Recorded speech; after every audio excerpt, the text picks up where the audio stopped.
noches. Gracias a todos por estar aquí. Hoy tenemos a un escritor aquí con nosotros. No hace falta presentaciones. Henri Levy, filósofo y escritor francés, todos conocido, gran escritor, y ha publicado este libro, La soledad de Israel, que nos presenta aquí con la editorial que tenemos aquí de la Esfera Libros, y hemos tenido la gran suerte de poderlo tener hoy aquí con nosotros. Así que muchas gracias. Merci beaucoup.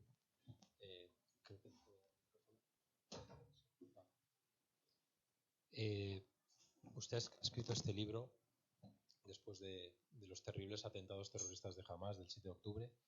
En el mismo describe cómo en los días posteriores se fue a Israel a ver la realidad de los hechos y a vivir personalmente el trauma. Y queríamos que nos contase un poco sobre esa experiencia traumática que vivió y sobre lo que usted en el libro califica de l'événement, ¿no? O sea, como un acto que cambia todo y que hace que el Israel de hoy ya no pueda ser como el Israel del año 48. Algo ha cambiado en Israel.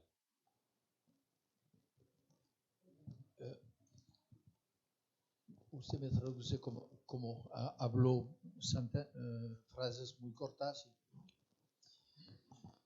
Non, c'est vrai que je suis arrivé en Israël au lendemain du 7 octobre.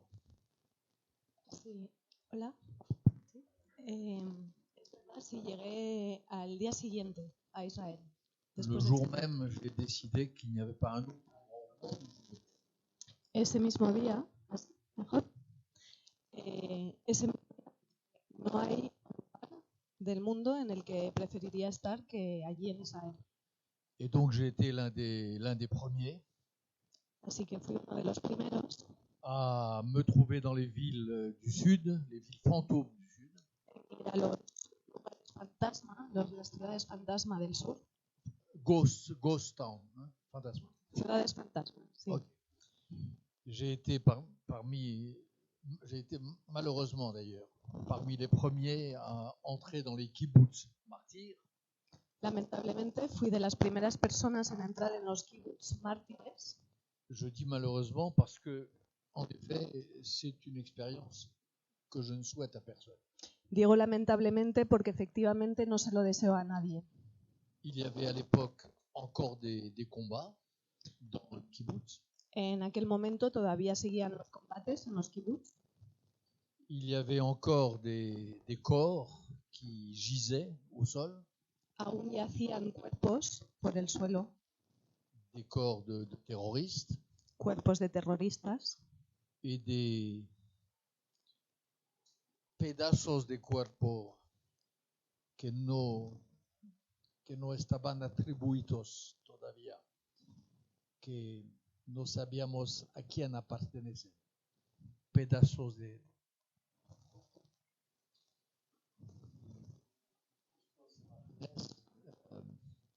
que yo he recogido inmediatamente en los días que han seguido el pogrom. Je ne souhaite en effet à personne. Deseo a nadie, de verdad. Et je pense en effet que y de ahí surge este libro. Parce que j'ai passé toutes ces heures et tous ces jours Porque pasé horas, todos esos días, à parler avec les survivants, hablando con los supervivientes, à écouter les récits des témoins, escuchar los testimonios de los testigos. à passer beaucoup de temps avec les familles des otages, Pasé muchísimas horas con las familias de los rehenes. à attendre avec eux, Esperé con ellas. à espérer avec eux. Y también tuve esperanzas con ellos.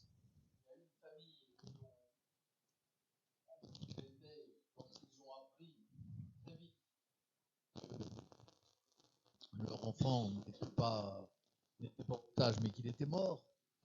Estaba precisamente con una familia que recibió la noticia, cuando esa familia recibió la noticia y estaba con ella, de que Ces gens-là, j'ai fait une promesse. Su hijo no era rehén, su hija no era rehén, sino que había muerto, y les hice una promesa a todas esas personas. Vivant aux familles, j'ai fait un serment. Y a todas esas personas, los testigos, los supervivientes, las familias, les prometí algo. C'est d'écrire ce livre. Escribir este libro. C'est-à-dire témoigner, bien sûr, Por supuesto, aportar mi testimonio, mais au-delà du témoignage, expliquer, aider, convaincre.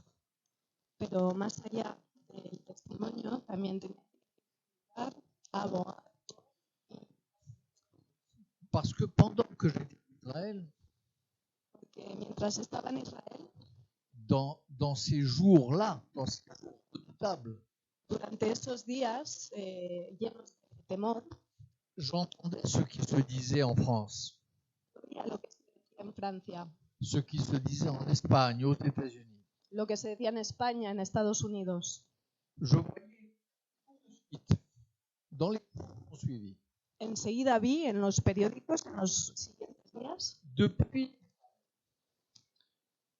les rôles renversés. que se invertían los papeles. Desde Israel lo vi. J'entendais depuis Israël le secrétaire général des Nations Unies Desde Israel oí al secretario general de las Naciones Unidas entrer dans les réseaux des criminels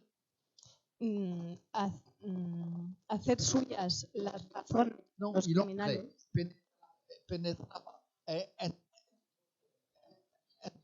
Entraba en las razones de los killers, au point, en effet, de les écrire. Hasta el punto de que los disculpaba. Ce mot terrible, M. Thierès, Esas palabras terribles del señor Guterres, disant que, bien sûr, diciendo que por supuesto se había que ce cometido un crime n'était crimen, pas arrivé dans un vide, pero que ese crimen no se había producido en la nada, qu'il y avait un contexte, sino que existía un et que le contexto, contexte expliquait le crime. y que el contexto en parte explicaba el crimen. Et il expliquait tellement qu'il finissait par l'excuser. Y lo explicaba tanto que al final lo disculpaba.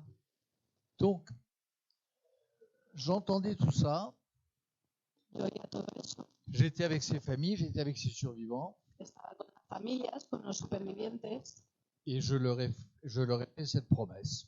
y les hice esa promesa. La promesse était la suivante, Les prometí lo siguiente. était la siguiente. J'ai plaidé dans ma vie la cause de beaucoup de peuples. He militado por la causa de muchos. J'ai écrit des livres, j'ai fait des films He hecho películas pour défendre la cause des Ukrainiens, ucranianos, pour défendre la cause des habitants du Darfour, para defender la causa de los habitantes de Darfur, pour défendre la cause des musulmans de Bosnie. para defender la causa de los musulmanes de J'ai Bosnia. passé ma vie à défendre les droits de l'homme partout où ils étaient bafoués. Durante toda mi vida he defendido los derechos humanos allí donde estaban violentados. J'ai passé des jours et des jours en Algérie il y a 25 ou 30 ans, en Algérie à l'époque des grands massacres islamistes. Y pasé muchísimas horas hace 25 o 30 años en Argelia, donde se cometían crímenes, Pour raconter le martyre du peuple algérien, para contar el martirio del pueblo argelino, dont les enfants étaient découpés en rondelles par les islamistes radicaux de l'époque de l'Algérie. Los islamistas radicales de entonces de Argelia cortaban en rodajas los niños argelinos. Eh bien, le serment que j'ai fait était que j'allais passer les mois qui venaient Y por lo tanto me juré que en los meses que seguirían à écrire ce livre escribiría este libro et à lutter contre une injustice dont je sentais qu'elle était en train de monter y lucharía contra una injusticia que veía nacer et y crecer et qui était l'injustice, l'offense faite au peuple d'Israël. La injusticia, la ofensa que se le hacía al pueblo de Israel. J'ai senti dès le 8 octobre Ya el 8 de octubre sentí que, contrairement à ce qu'on pouvait attendre, que, a pesar de lo que se podía esperar, a contrario de ce que le pogrom du 7 octobre n'était pas suivi par une solidarité mondiale, que el pogrom del 7 de octubre no dio lugar a una solidaridad internacional, mais qui donnait lieu au contraire à una soledad, sino al contrario, a una soledad mundial de Israel. Eh bien, j'ai fait le serment aux victimes des pogroms, Por eso juré a las víctimas del pogrom, à tous les habitants d'Israël qui commençaient dans les heures à recevoir les bombes du Hezbollah sur la tête, y a todos los habitantes de Israel que en las horas siguientes empezaron a sufrir bombardeos. je leur ai fait le serment que moi qui ai lutté si souvent dans ma vie pour tant d'injustices faites à tant de peuples, cette fois-ci, j'allais consacrer mon énergie à me battre contre ce qui leur était fait à eux. Pues les juré a todos ellos que yo, que había luchado durante toda mi vida por resolver las injusticias de muchísimos pueblos, pues haría lo mismo, pondría toda mi energía en luchar para acabar con la injusticia que el pueblo de Israel sufría. Muchas gracias. Vamos ante esta situación encrucijada, en una situación en la que Israel no tiene más remedio que defenderse y nos encontraríamos en una guerra inevitable, una guerra una amenaza existencial, ¿no? O sea, una amenaza existencial. En ese sentido, me explicase un poco. Usted habla de una lucha civilizatoria entre las democracias y los antiguos grandes imperios, ¿no?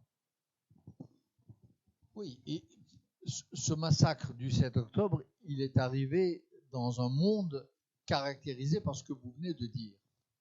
Y esta matanza del 7 de octubre ocurrió en un mundo cuya característica es la que acaba de describir. Un nouveau monde, un nuevo mundo qui n'était plus celui de la Seconde Guerre mondiale, ya no era el de la Segunda Guerra Mundial, et où on voyait déjà depuis longtemps des forces y hace tiempo se percibían fuerzas qui luttaient avec une grande énergie contre la démocratie, le droit et la liberté.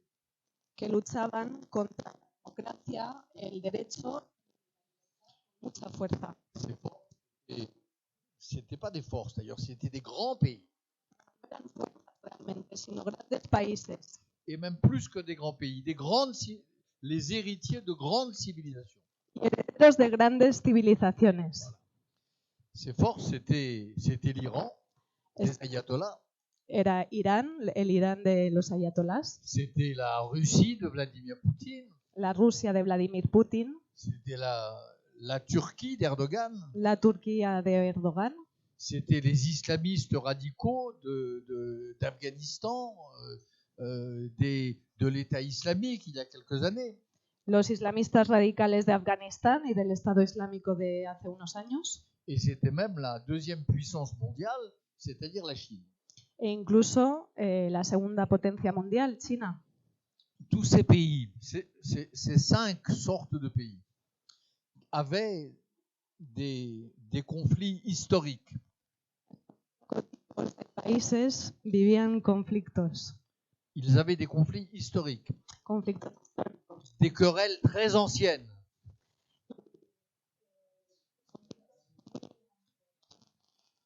Et là, on les voyait depuis quelque temps oublier leurs querelles, dejar las rancunas et make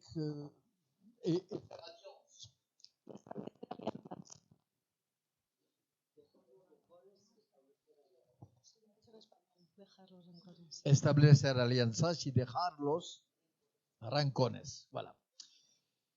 La première victime de cet axe la primera víctima de este axis de poderes totalitaristas, neoimperialistas, fue la Ucrania. Fue la primera víctima de este nuevo axis. La segunda víctima ha sido Israel. Y es Israel hoy. Yo creo que en el interés primero de Ucrania y de Israel mismos, pero also de todos los que creen en la democracia, que creen en los derechos humanos, que creen en la libertad de las mujeres de andar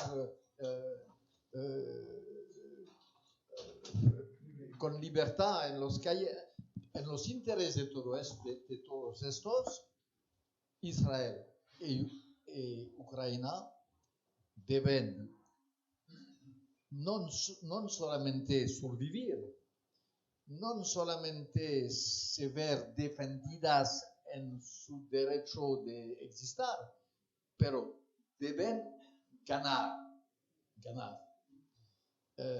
Salir victoriosas de las dos guerras que han sido declaradas a ambos, a los dos, por estas 5 fuerzas que yo he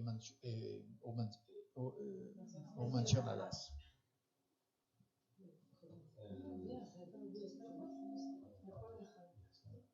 La cuestión aquí es, bueno, primero la Turquía está en la OTAN, lo cual ya crea un problema. Estamos teniendo los problemas con la también estoy un poco de porque digamos que primero se plantea el problema de Turquía, la Turquía de la OTAN de Erdogan. Después tenemos Qatar, que es un estado que en algunas ocasiones actúa de facilitador de la liberación de rehenes, pero en otras ocasiones o hace ambas cosas a la vez. Entonces estamos en una situación muy, muy complicada y luego, sin dejar de mencionar que la mayoría de los países que ha mencionado, o algunos de ellos, tienen bombas atómicas. Entonces, es que el ser humano se ve abocado siempre a la guerra. O sea, no tenemos la esperanza de que podamos vislumbrar en los próximos meses una paz. O sea, ¿cómo salimos de esta situación? El problema con el Qatar no es que los hemos declarado facilitadores, porque no. El problema es que no han facilitado nada. El Qatar tenía desde un año poder en el Hamas. Tenía poder. El Hamas estaba the Godfather, el padrino del Hamas. Tenía el poder de exercer una presión, no lo hice. Tenía el poder de obligar a los jefes de la Hamas que tenían residencia por mucho tiempo en la capital, ils avaient le pouvoir d'obliger le Hamas à céder. Ils ne l'ont pas fait.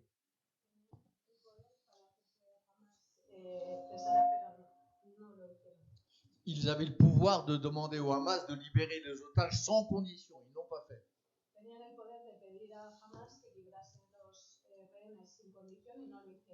Donc c'est pas le problème, c'est pas qu'on les ait nommés facilitateurs.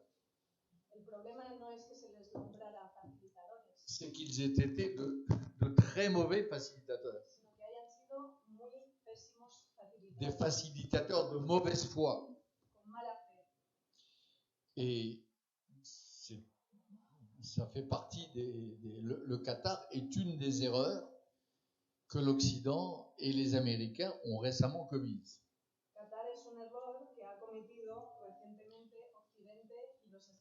Et pas seulement avec le Hamas d'ailleurs. Quand les Américains un jour 5 ans, 6 ans, ont décidé qu'on donnait au Hamas la charge d'accueillir des négociations entre les talibans et les démocrates d'Afghanistan, c'était la même chose. C'était une erreur terrible. Lo mismo ocurrió cuando Estados Unidos un día, hace 5 o 6 años, decidió encargar a Hamas ser facilitador entre los talibanes y los demócratas en Afganistán. Ça, c'est un grand mystère des 20 dernières années. Ese es uno de los grandes misterios de los últimos 20 años. La démocratie était en train de gagner en Afghanistan. La democracia estaba ganando terreno en Afganistán. Les femmes en Afghanistan étaient de plus en plus libres. Las mujeres cada vez tenían más libertades. Il y avait des journaux qui naissaient et qui prospéraient. Se veían cómo surgían periódicos y prosperaban. Il y avait une société civile qui s'organisait. La sociedad civil se organizaba. Tout ça à l'ombre d'une présence américaine absolument minimale. Todo eso con una presencia americana mínima. J'étais en Afghanistan quelques mois avant le retrait américain. Quelques mois. Yo estaba precisamente en Afganistán unos meses justo antes de la retirada de Estados Unidos. Et j'ai vu de mes yeux. Lo vi con mis propios Je l'ai raconté dans l'espagnol. y lo conté en el español. La démocratie était en train de gagner. La democracia estaba ganando. Et les talibans, à l'époque, se cachaient dans les villages. Los talibanes en aquella época Et de temps en temps, ils sortaient la nuit, y de vez en cuando por la noche comme des loups. eran como lobos. Et un beau jour, les États-Unis d'Amérique ont décidé, Trump d'abord et Biden après, Y un día los Estados Unidos decidieron, Trump primero y Biden después, qu'il fallait négocier avec les talibans, que había que negociar con los talibanes. qu'il fallait que les démocrates afghans et les talibans se mettent d'accord. Que los demócratas de Afganistán y los talibanes se tenían que poner de acuerdo. Et han escogido para esta brillante discusión el Qatar. Y por, no sé, 2 años, probablemente, maybe 3 años, tuviera discusiones en el Qatar. So, el Qatar es un problema. Y lo más importante, probablemente, de todos los países árabes de esta región, el único que tiene con el NATO un estatuto particular, el estatuto oficial de partner not member, is Qatar. Socio pero no miembro es Qatar. It is not Emirates, it is not Saudi Arabia, it is Qatar. Okay, so this is the problem. Esto es el problema con el Qatar. No es ni los Emiratos Árabes ni Arabia Saudí. La Turquía es otro problema. Nous sommes en train de sortir de l'ordre issu de la Seconde Guerre mondiale. Estamos alejándonos del orden que era el vigente en la Segunda Guerra Mundial. Après la Seconde Guerre mondiale, en effet, était en train de s'imposer une Turquie laïque. En aquel entonces, una Turquía laica se estaba imponiendo. Largement, dans son immense majorité musulmane, mais un islam laïque et modéré. Era en gran parte musulmana, pero de un islam laico et modéré, et ami de la liberté, et ami des femmes et de leurs droits. A quien le gustaba la libertad, las mujeres. Et c'est dans ce climat-là que la Turquie a intégré l'Alliance Atlantique, le NATO. Y en ese contexto es donde surgió la OTAN. Mais le contexte a complètement changé. Pero el contexto ha cambiado por completo. La Turquie est devenue un pays revanchiste contre l'Occident. Turquía se ha convertido en un país que quiere vengarse de Occidente. c'est devenu un pays où l'islam s'est radicalisé. C'est devenu un pays impérialiste, avec à sa tête un sultan qui s'appelle Erdogan et qui veut renouer avec l'Empire ottoman.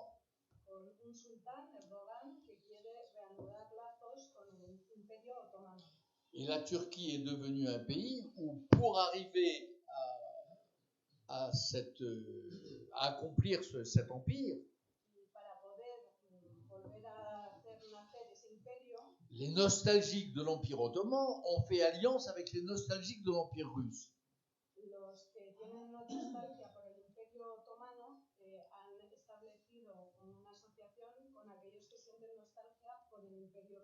Une association, autrement dit, entre Erdogan et Poutine. Donc une association entre Erdogan et le pire ennemi du NATO.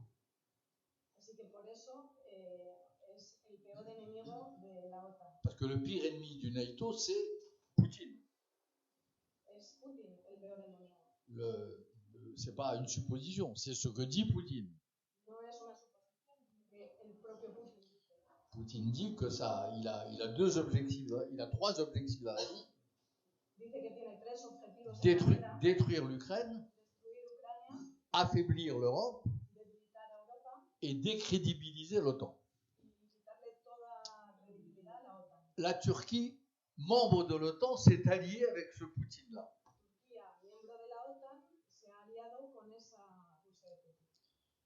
Et ça, c'est devenu, je pense, c'est devenu un des problèmes majeurs que l'Europe et les États-Unis ont à affronter.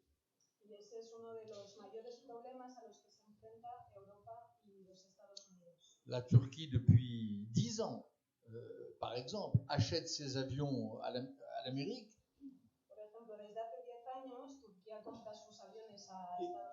Et achète ses systèmes anti-avions, anti-missiles, ses dépenses anti-aériennes, pardon, à la Russie. C'est pas possible. On a changé de paradigme et dans le nouveau paradigme, cela n'est pas possible. Voilà, ça c'est le problème. Après l'Iran. L'Iran est à l'intérieur du monde arabo-musulman. Il y a des forces diverses. Il y a une lutte à mort entre les partisans de la démocratie et les partisans du totalitarisme.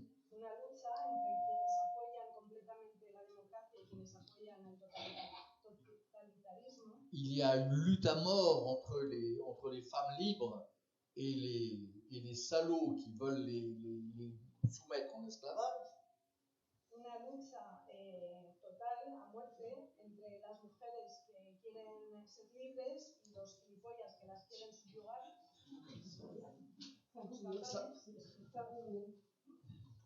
Ça, c'est vraiment un combat qui traverse tout le monde arabo-musulman.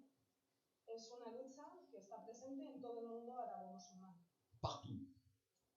Et il y a partout des militants, dans tout le monde arabo-musulman, il y a des militants des droits de l'homme.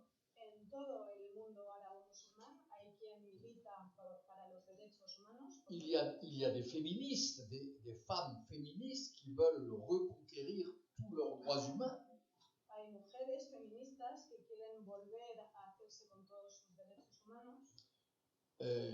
Il y a tout ça. Et il y a en face donc des puissances esclavagistes et totalitaires. Des forces, pas des forces.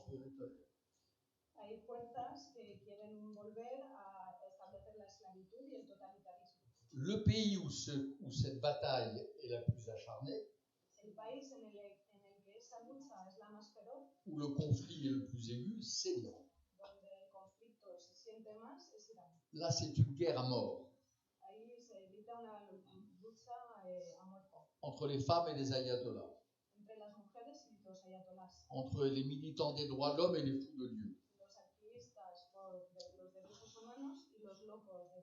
Et c'est une guerre à mort avec un régime, le régime des ayatollahs, le régime des fous de Dieu.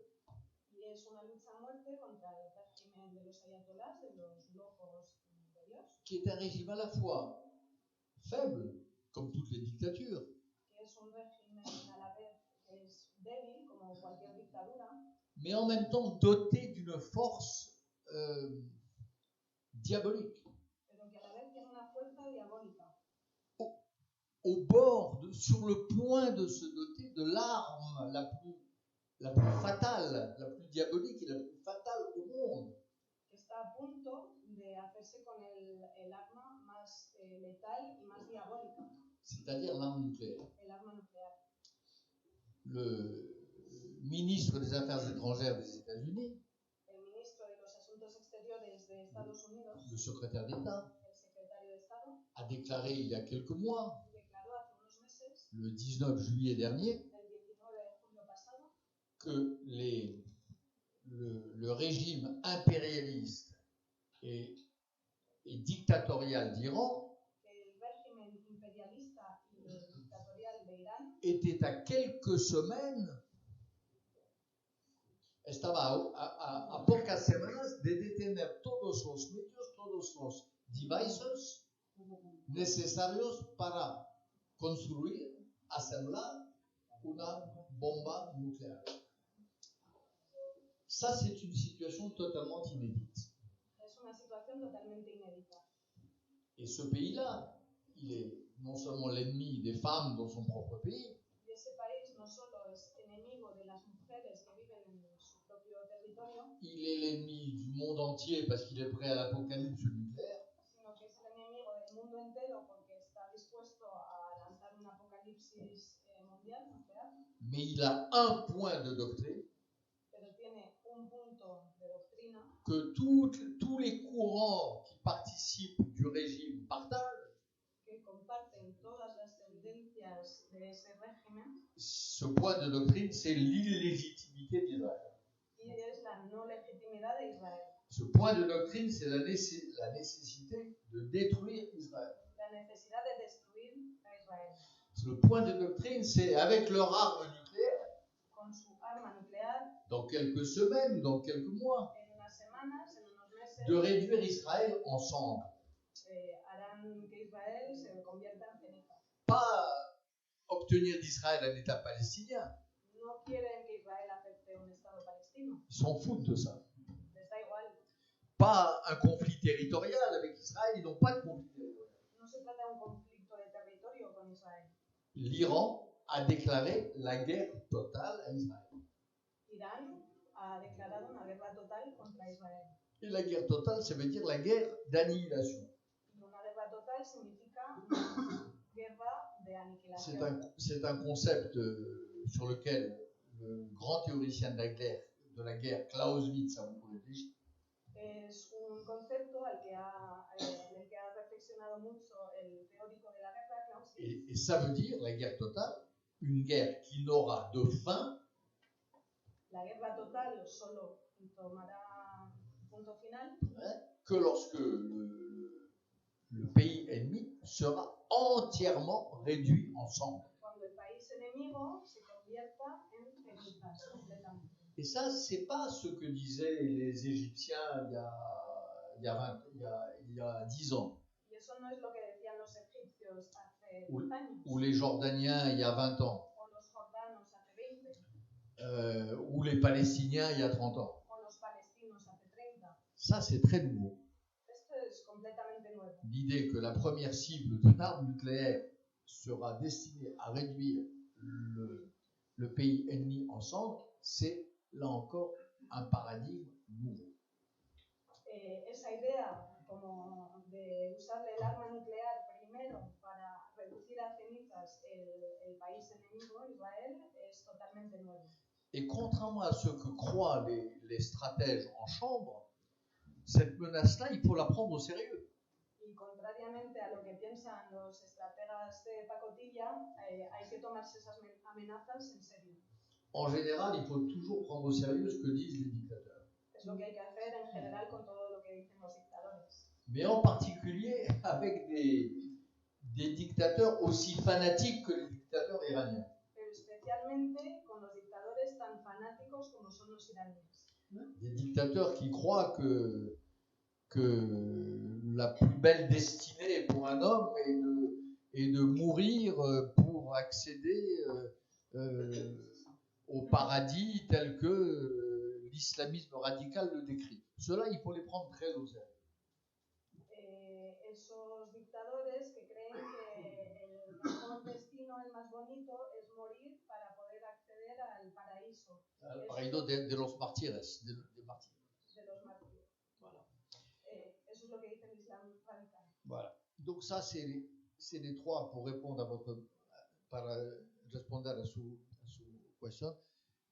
Esos son los tres nuevos elementos del paradigma de hoy.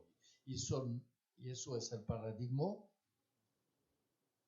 dentro de cual el evento del octubre 7 ha ocurrido. Eso es el verdadero contexto. Cuando Gutiérrez o otros hablan del contexto, el único contexto serio es lo que yo acabo de describir. Hablemos de antisemitismo. Antisemitismo en Europa, en Francia. Podríamos decir que el antisemitismo ha cambiado de partidos políticos, se ha escolado de la derecha a la izquierda, no solo en Francia, sino en otros países también. Quizá podemos hablar de la Francia insumisa, y no sé si conoce algún equivalente en el resto de Europa, en España o en otros países, se parezca a lo que está haciendo la Francia insumisa. Y la otra cuestión que quería plantear es sobre los símbolos religiosos. Francia es un Estado laico y sin embargo hay ciertas equivalencias, o sea, se intenta equiparar el velo islámico con la kipá y prohibir todo, ¿no? ¿Cómo lo ves eso? Primero,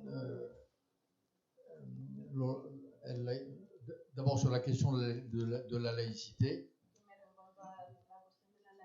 En effet, il y a en Europe et en France en particulier des gens qui ont rompu avec la laïcité. Efectivamente, en Europa y en Francia más particularmente, algunos han dejado de lado la laicidad. Et qui ont cédé le terrain au pire fanatisme religieux, c'est-à-dire à l'islamisme radical. Y han dejado que gane terreno el peor fanatismo religioso, que es el Islam radical. Ça c'est un fait. Eso es un hecho. La France, qui a été le pays de la laïcité, Francia fue el país de la laicidad. C'est-à-dire le pays qui a dit, un des premiers, El país que fue uno de los primeros en decir la loi des religions ne doit jamais prévaloir sur la loi des citoyens. que la ley de las religiones no debe sobreponerse a la ley de los ciudadanos. L'un des premiers pays à avoir dit Uno de los primeros países que dijo les religieux n'ont pas le pouvoir, ne doivent pas avoir le pouvoir de fabriquer la loi républicaine. Que los religiosos no tienen que tener el poder de construir la ley de la república. Ils ont le droit et le pouvoir et s'ils le veulent le devoir d'obéir à leur conscience et de pratiquer la religion de leur choix, bien sûr. Por supuesto, tienen derecho, el poder y si quieren el deber de escuchar a sus conciencias y practicar la religión que deseen.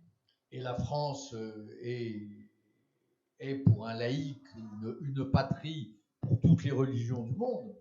Francia para los laicos es una patria para todas las religiones del mundo. Mais la laïcité, ça veut dire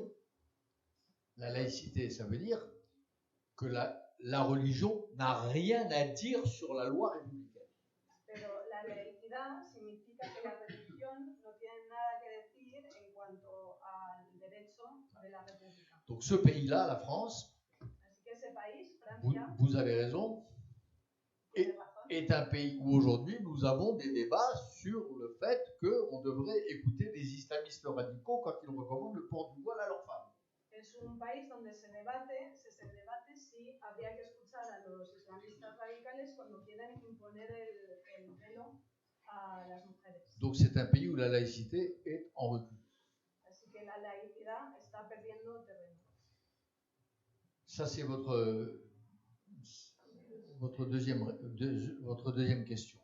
La première sur l'antisémitisme. Y luego, en cuanto al antisemitismo, Les choses ne sont d'abord pas tout à fait, elles sont pas tout à fait aussi simples que vous le dites. bueno, la cosa no es tan sencilla como la ha descrito. Malheureusement, je ne suis pas sûr que toute la droite européenne se soit convertie au philosémitisme. Lamentablemente no creo que toda la derecha europea se haya vuelto filosemítica. En tout cas, dans mon pays, Por lo menos en mi país, il y a toujours des gens d'extrême droite existen todavía personas qui conservent dans leur cœur de extrema derecha les racines de l'antisémitisme. quienes en sus corazones todavía hay pozos de antisemitismo. Et chaque fois qu'il y a une campagne électorale en France, Y cada vez que hay una campaña electoral en Francia, il y a à peu près tous les jours la presse qui fait des révélations casi a diario la prensa hace revelaciones sur le fait qu'un candidat du Rassemblement national sobre el hecho de que un candidato del Rassemblement National, du parti de Madame Le Pen el partido de la señora Le Pen, a été surpris en train de faire le salut hitlérien, haya hecho el saludo de Hitler, a posté sur son Facebook des insultes antisémites ha publicado en Facebook insultos antisemitas ou a fait des déclarations négationnistes. o ha hecho declaraciones negacionistas. Donc je ne pense pas du tout que l'extrême droite ait tiré un trait sur son passé antisémite. Así que no creo para nada que la extrema derecha ya no sea antisemita como en el pasado. Je ne crois pas non plus que toute la gauche soit devenue antisémite. Tampoco creo que toda la izquierda se haya vuelto antisemita. Dans le pays que je connais le mieux, qui est la France, Yo el país que mejor conozco es Francia. vous avez des grandes personnalités de gauche Y hay grandes personalidades de izquierda qui ne font aucun compromis avec l'antisémitisme. no hacen ningún compromiso con Et, el et antisemitismo. pas n'importe lesquels. Y no son cualquiera. Je pense au dernier président de la République de gauche en France, Por ejemplo, el último presidente de izquierdas qui s'appelle M. Hollande. el señor Hollande. Je pense à ces deux derniers premiers ministres. A sus dos últimos primer ministros. Il y en a un que vous connaissez bien en Espagne. Uno que conocen bien en España. C'est M. Bernard Cazeneuve et c'est M. Manuel Valls. Bernard Cazeneuve y el señor Manuel Valls. Ceux-là, ils ne font aucun compromis avec l'antisémitisme Eso no hace ningún compromiso con el antisemitismo. et ils restent des hommes de gauche. Y siguen siendo hombres de izquierda. Ils n'ont pas trahi leurs valeurs, No han traicionado ils sus n'ont pas valores trahi leur idéal. ni sus ideales. Donc ça n'est pas aussi simple que peut-être votre question le sous-entendait. Así que no es tan sencillo como parecía inferirse de su pregunta. Après, c'est vrai qu'il y a une extrême gauche antisémite, Ahora bien, es verdad que sí existe una extrema izquierda que es antisemita. en France j'en suis sûr, En Francia et en Espagne je connais moins bien mais j'ai l'impression. y en España, bueno, no sé cómo es la cosa exactamente. No pero conozco la situación tan bien que en Francia, pero tengo la impresión que es lo mismo, que tenéis una extrema izquierda que también es antisemita hoy. Ça c'est vrai, mais c'est pas totalement nouveau. Eso es verdad, pero no es totalmente. C'est pas peut-être, je voudrais préciser, c'est pas aussi nouveau que vous sembliez le dire. No es tan reciente como parece que ustedes lo saben. C'est une vieille, es una vieja tradición de la izquierda. En Francia, por ejemplo, al tiempo de la affaire Dreyfus, al fin del siglo XIX, había una mitad de la izquierda, una mitad, que estaba antisemítica, pero antisemita de principio, con declaraciones, un antisemitismo asumido. La izquierda de este tiempo estaba partida entre los partisanes de Jean Jaurès que es el precursor de François Hollande y de Manuel Valls, y tenía la izquierda de Jules Guesde, un nombre muy famoso en Francia y muy importante en la región de la izquierda francesa. Jules Guesde era un antisemita declarado, sin vergüenza. En otros términos, es un viejo asunto. Y en este tiempo, al tiempo de la affaire Dreyfus, la guerra entre las dos izquierdas era una guerra fatal, una guerra total, políticamente, ideológicamente, pero al fin del día, el éxito, el resultado de esta guerra fue la victoria de Jean Jaurès contra Jules Guesde. La izquierda que pensaba que el antisemitismo era una vergüenza, une tache sur le drapeau de la gauche, cette gauche-là a fini par gagner. Una mancha en la bandera de la izquierda, esa izquierda es la que ganó al final. Alors, ce que je pense, moi, c'est que ce qui a été possible il y a 140 ans peut être possible aujourd'hui. Lo que yo creo es que aquello que fue posible hace 140 años puede volver a serlo. Alors, j'admets que c'est mal parti. Tengo que admitir que, bueno, empieza mal la cosa. C'est mal parti en Espagne. En España la situación está mal. Está mal partido et c'est mal parti en France. Y en Francia también. Ça, c'est clair. Et la situation d'aujourd'hui, c'est comme ça que je le dirais. Y la situación hoy en día, c'est que malheureusement l'hégémonie idéologique, diría que lamentablemente la hegemonía ideológica, la tutelle politique, la tutela política, elle appartient plutôt à la mauvaise gauche qu'à la bonne. Pertenece a la izquierda mala que a la buena. Celle qui dicte l'agenda, La que dicta cuál es el orden del día. celle qui dirige l'horloge, La que dirige también el tiempo. celle qui fournit les éléments de discours, La que aporta los elementos discursivos. c'est plutôt la gauche des héritiers de Jules Guesde que la gauche des héritiers de Jean Jaurès. Es más los herederos de la izquierda de Jules Guesde que los herederos de la izquierda. Voilà, donc c'est une vieille affaire. Así que esto se remonta hace mucho tiempo. Cette bataille, c'est vrai qu'elle est mal engagée. Es verdad que la batalla pues, se ha empezado a librar de forma Et qu'il y a beaucoup de raisons d'être très pessimiste. mala. Hay muchas razones para ser pesimista, Mais moi, je ne suis pas d'un tempérament pessimiste. pero yo no soy pesimista por naturaleza. Je crois que l'histoire n'est jamais écrite d'avance, Creo que la historia no está preescrita, ni dans un sens ni dans l'autre, ni en un sentido ni en el otro. ni dans le sens du progrès obligé, ni dans le sens de la catastrophe inévitable. Ni en el sentido del progreso obligatorio, ni el de la catástrofe inevitable. Et comme l'histoire n'est jamais écrite d'avance, il faut se battre. Y como la historia hay que escribirla, pues hay que luchar. Voilà.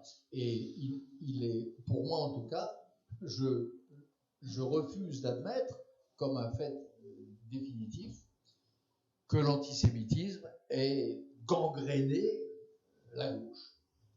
Y yo rechazo aceptar como algo fatalista que el antisemitismo esté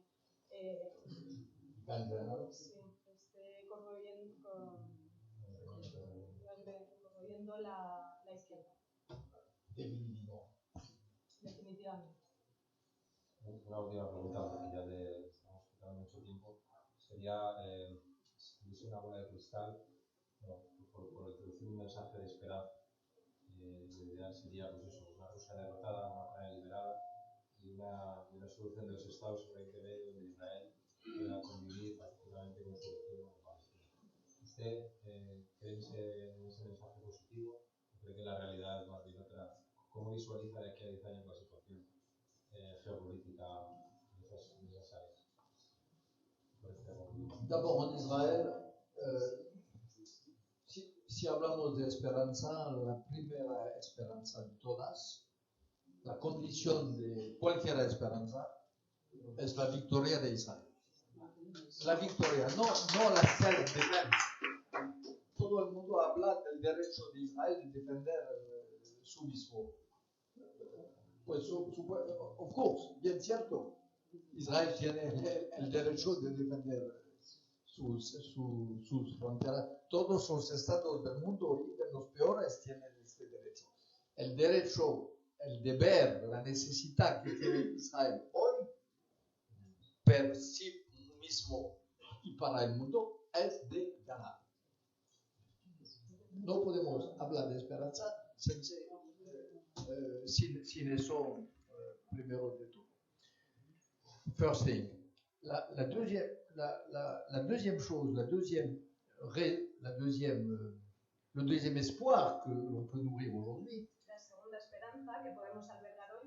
c'est de voir les Palestiniens libérés.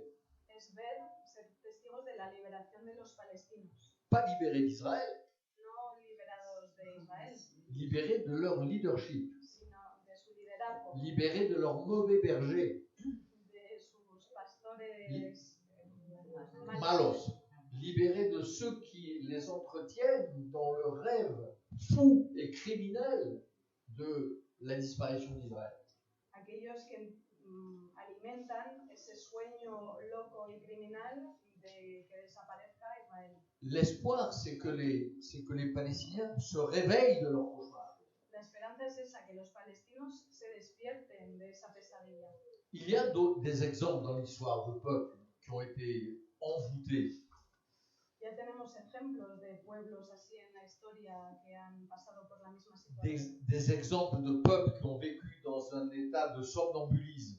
Pueblos que eran como sonámbulos. De cauchemar éveillé. Que vivían una pesadilla estando despiertos. Par exemple, le peuple allemand. Por ejemplo, el pueblo alemán. Le peuple allemand, entre 1933 et 1945, a été un peuple somnambule. Entre el 1933 y 1945, el pueblo alemán fue sonámbulo. 90% du peuple allemand était soit nazi, soit résigné au nazisme. El 90% de la población alemana de aquel entonces o era nazi o se aceptaba el nazismo como fatalidad.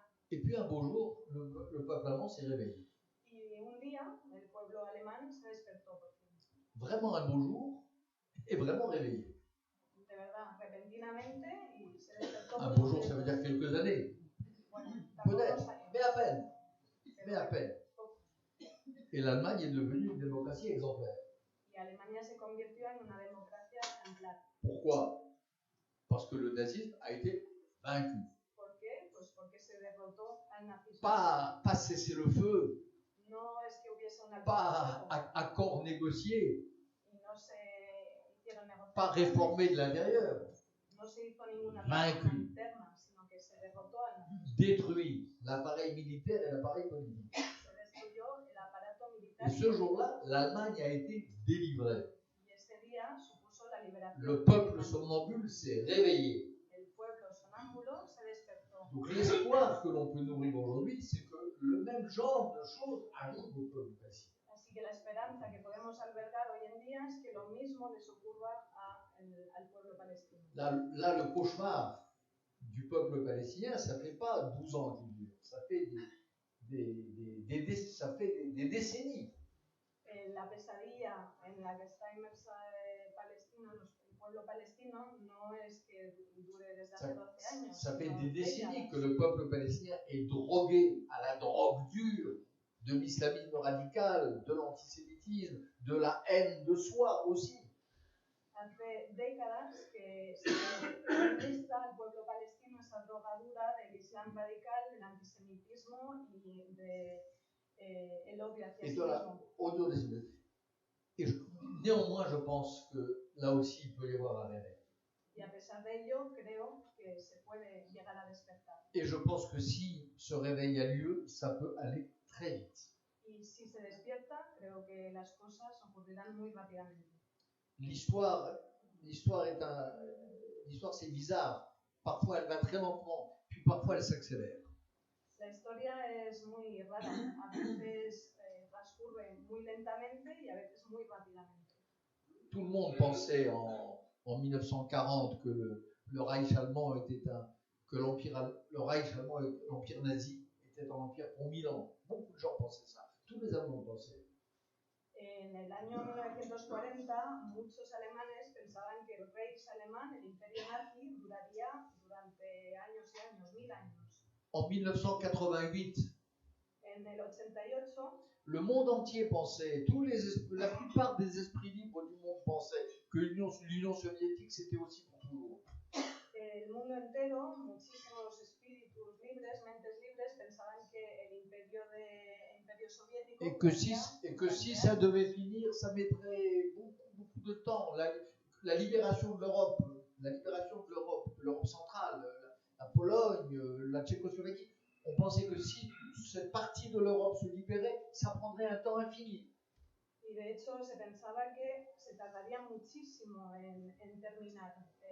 Muchos pueblos de Europa Central, Polonia, en Checoslovaquia, bueno, República Checa, todos pensaban que llevaría mucho tiempo terminar con ese imperio. Y là aussi on a vu, de repente, en unas semanas, el mundo cambió de visaje, de cara.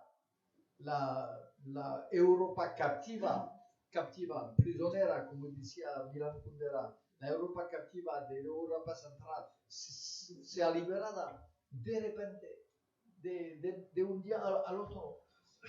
Hay estas aceleraciones. La historia va despacio, lentamente, con una inercia terrible, y de repente va muy veloz, très très vite. Et je pense que c'est ce qui peut se passer. Je pense que c'est ce qui est en train de se passer en général dans le monde arabe-musulman. Y creo que es lo que está pasando en la mayoría del mundo árabo-musulmán. C'est ce qui se passait en Afghanistan, je vous l'ai dit tout à l'heure. Es lo que ha ocurrido también en Afganistán, como ya lo he dicho. Avant que le processus ne soit brutalement rompu. Antes de que el proceso se rompiera de forma contundente. C'est ce qui se passe dans tous les pays arabes signataires des accords Abraham. Es lo que ocurre en todos los países árabes que han firmado los acuerdos de Abraham. Et c'est ce qui peut se passer en Palestine, au Liban et en Iran. Y es lo que puede ocurrir en Palestina, en el Líbano y en Irán. Les femmes iraniennes, las doñas, las jóvenes doñas de Irán pueden ganar también. Pueden estar, quién sabe, si no están estas mujeres, estas hermanas, estas de filles, niñas de los pontífices del régimen, quién sabe si no están mucho más fuertes que los abrutidos, los del régimen, quién sabe si no van a ganar. Donc, mon espoir, il est là. Et si cela se passe, así que esa es mi esperanza. Y si eso ocurre, alors la paix entre Israël et la Palestine, entonces la paz entre Israel y Palestina, la solution des deux États, la solución de los dos estados, croyez-moi, ça prendra 5 minutes. Créanme, se resolverá en 5 minutos. Ça se passera à la vitesse de l'éclair. Como un rayo. Et le monde entier criera Alléluia. Y el mundo entero dirá aleluya. Pues agradecemos por ese mensaje positivo, de esperanza, de paz. Agradecemos mucho su presencia hoy aquí. Ana Aureli, es un placer, ha sido un placer